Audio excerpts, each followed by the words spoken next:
What is typically Swedish? Must know before or after you arrive in Sweden.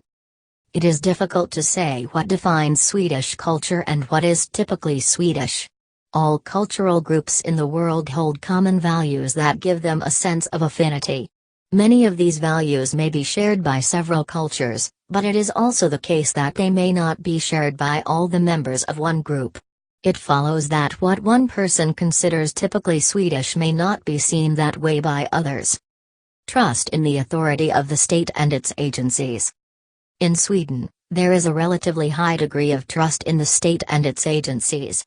An individualistic society needs to be a strong central actor capable of offering the security that, for example, the family provides in a more collectivist society. In Sweden, the state takes on this role. People in Sweden have a relatively high degree of confidence in government agencies' decisions, in the justice system and public officials. This can be partly explained by the fact that the construction of the modern Swedish state was a democratic process. As such, it was largely based on popular movements, including the labor movement, the women's movement, and the temperance movement, and it involved people from all over Sweden. The effect of the climate. The weather is said to influence Swedish culture in different ways. The long, cold winters mean that people do not get together outdoors that much, instead of meeting in cafes, restaurants or at home. But for many people, winter means that you meet your friends less than you do in summer. Once summer arrives, social life changes. People spend more time outdoors and socialize with a friend more than they do during the winter. Nature. Many people in Sweden share an interest in and a closeness to nature. The right of public access to private land is a law that makes it possible to move freely in the Swedish countryside, regardless of who owns the land. Nature and the right of access are an important symbol of Swedish identity.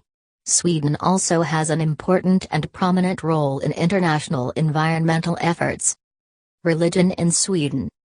About 60% of Swedes are members of the Christian Church of Sweden. But relatively few people regularly attend church services. About 45% of children born in Sweden are baptized in the Church of Sweden. More than half of all Swedes who get married do so outside the Church of Sweden. About 75% of funerals are held in a church. Many religious faiths other than Protestant Christianity are represented in Sweden, including Islam, Hinduism, Judaism, Buddhism, Baha'i, the Norse religion, shamanism, Catholicism and Orthodox Christianity. Atheism is a belief system that is based on the theory that there are no higher metaphysical powers such as gods. Agnosticism is a belief system that is based on it is impossible to know whether there is a god. Many atheists and agnostics are positive towards secularism. Alcohol. Sweden has an age-old drinking culture. People in Sweden have been making alcoholic drinks since the Stone Age, primarily spirits. Sweden's climate is too cold for viticulture but is perfect for growing potatoes and cereal crops, which are the ingredients normally used to make spirits. By the middle of the 19th century, 50 liters of spirits per person per year were being consumed in Sweden. The Temperance Movement was formed at this time as a reaction to the high level of alcohol consumption. Many people said that alcohol caused a great deal of harm and many people got together in the effort to get others to drink less alcohol. This came to be called the Temperance Movement. Since this time, alcohol has been an important political issue. Relationship to time. In Sweden, it is important to arrive on time. If you have decided to meet someone at 2 p.m., they will expect you to arrive at 2 p.m. Many people think it is disrespectful to arrive late.